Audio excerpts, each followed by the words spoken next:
अब आइए आपको बताएं कि खाप पंचायत का क्या प्लान है। यूपी के मुजफ्फरनगर के सोरम गांव में कल खाप पंचायत होगी।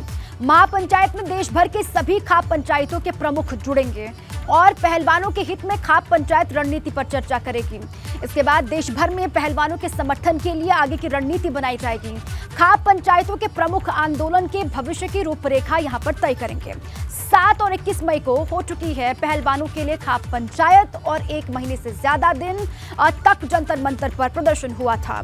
ब्रजभूषण शरण सिंह की गिरफ्तारी की मांग लगातार पहलवान कर रहे हैं और कल आपने देखा क्या कुछ हुआ दिल्ली से लेकर के हरिद्वार तक। अब आइए सीधे आपको ले चले, मेरे साथी सनुज जुड़े हुए हैं अधिक जानकारियों के साथ और साथ ही दिल्ली से मेरे साथी अविनाश तिवारी भी जुड़े हुए हैं। बारी बारी से दोनों का ही रुख करेंगे, लेकिन सबसे पहले सनुज मैं आप ही का रुख कर रही हूँ।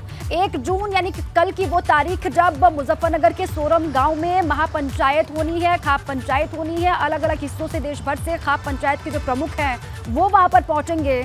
अब इसका मकसद क्या है, आगे किस तरीके से पहलवानों को सपोर्ट करना है, उनके समर्थन में किस तरीके से मैदान में उतरना है, इसी पर रणनीति बनाई जाएगी। सनुज देखिए वाकई रणनीति तो बड़ी बनेगी और ये भी तय हो जाएगा कि आखिर जो पहलवानों का जो आंदोलन है अब ये किस मोड़ पर पहुंचेगा, किस रास्ते से होते हुए जो बात कही जा रही है कि इंसाफ की गुहार लगाएगा। दिल्ली में आंदोलन की शुरुआत हुई, हरिद्वार पहुंची और हरिद्वार के बाद मुजफ्फरनगर के सोरम गांव में यह तय होगा कि अब आंदोलन को किस तरीके से लेकर जाना है। इतना जरूर साफ है कि जो भारतीय किसान यूनियन के अध्यक्ष हैं नरेश टिकैत, उन्होंने साफ कर दिया है कि आंदोलन भी होगा, सरकार से भी जवाबदेही की जाएगी और जो तमाम जनप्रतिनिधि हैं, मुजफ्फरनगर के सांसद हैं डॉक्टर संजीव बालियान, उनसे बात की जाएगी और उसके बाद जो आपके बागपत सांसद हैं डॉक्टर सत्यपाल सिंह, उनसे भी बातचीत की जाएगी। कैराना के सांसद हैं उनसे भी बात की जाएगी। तो तमाम जिस तरीके से खापों ने एक नए इस आंदोलन को मोड़ देने की तैयारी कर ली है कि तमाम जनप्रतिनिधियों से बात करेंगे, सरकार से भी जवाब पूछेंगे कि आखिर इन बेटियों का और इन पहलवानों का आखिर कसूर क्या है। यानी जो सोरम गांव में कल महापंचायत होने जा रही है जिसमें तमाम मुखिया जुटेंगे, तो हमेशा सोरम के लिए कहा जाता है कि सोरम से जब भी कोई महापंचायत खाप के मुखियाओं की होती है तो वहां से बड़े आंदोलन की शुरुआत होती है, बड़ा आंदोलन किया जाता है, बड़ी रूपरेखा तैयार की जाती है और कोई बड़ा निर्णय वहां पर जो खाप है वो ले सकती है और वो बड़ा निर्णय क्या होगा इस पर सबकी नजरें टिकी हुई हैं। आप देखिए कि रात 12 बजे तक मैं वहीं था, रात 12 बजे तक नरेश टिकैत से जो खिलाड़ी हैं बजरंग पूनिया थे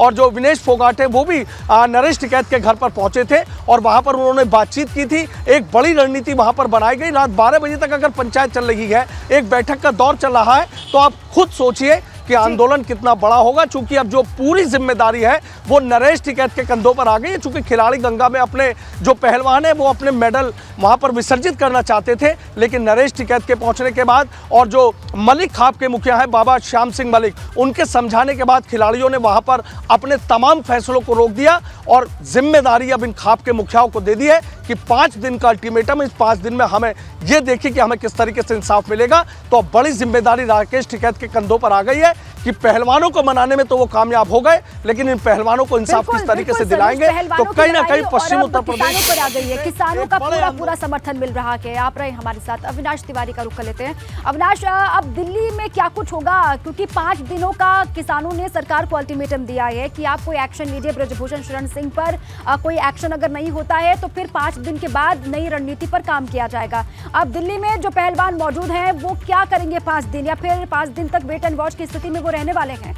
अविनाश, देखिए दिल्ली में जो पहलवान मौजूद हैं वो 5 दिन तक वेट एंड वॉच की स्थिति में रहेंगे। जो खाप पंचायत तय करेगी, 5 दिनों का अल्टीमेटम है, 5 दिनों के अल्टीमेटम के बाद जो खाप पंचायत तय करेगी कि आगे किस तरीके से आंदोलन को करना है, फिर उसी के अनुसार आंदोलन किया जाएगा। तस्वीरें जंतर मंतर की एक बार आपको दिखा देते हैं। पूरी तरीके से यहाँ पे बैरिकेड कर दिया गया है, किसी को भी आने की परमिशन नहीं है। जो लोग आ रहे हैं पूरी अपनी आइडेंटिटी शो कर रहे हैं, कारण बता रहे हैं कि किस कारण से वो जंतर मंतर में जाना चाह रहे हैं। क्योंकि अगर बात करें जंतर मंतर के इस रोड पे कई सारी रिहायशी घर भी हैं और इसके अलावा केरला हाउस भी है, यानी कि केरला का जो ऑफिशियल रेसिडेंस है दिल्ली के अंदर वो भी यहाँ पे है। तो इसलिए जो लोग आ जा रहे हैं उनसे बाकायदा उनकी आईडी चेक की जा रही है, उनसे उनका कारण पूछा जा रहा है कि आखिर वो किस लिए जा रहे हैं, उसके बाद ही जाने दिया जा रहा है। यानी कि कोई भी जो प्रदर्शन करने के उद्देश्य से आना चाहता है या किसी अन्य उद्देश्य से आना चाहता है वो यहाँ पे प्रवेश नहीं कर सकता। यहीं पर ब्रजभूषण शरण सिंह का सरकारी आवास है जहाँ पे वो कल मौजूद थे, वो उनको भी पूरी तरीके से बैरिकेड किया गया। चूंकि जब से आंदोलन चल रहा है तब से ब्रजभूषण शरण सिंह के घर की जो सिक्योरिटी है उसको बढ़ाई गई है, उसके पूरे घर को जो है बैरिकेड किया गया, जिससे कि किसी भी तरीके से उनके घर घर में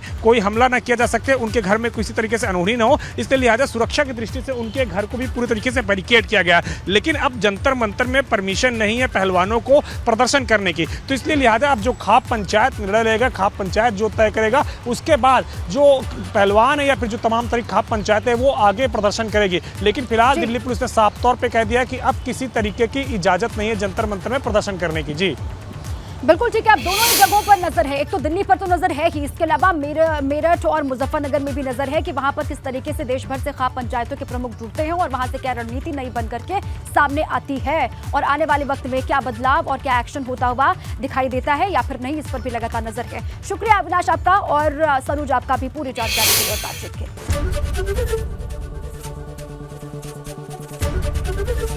एबीपी गंगा, खबर आपकी, जुबान आपकी।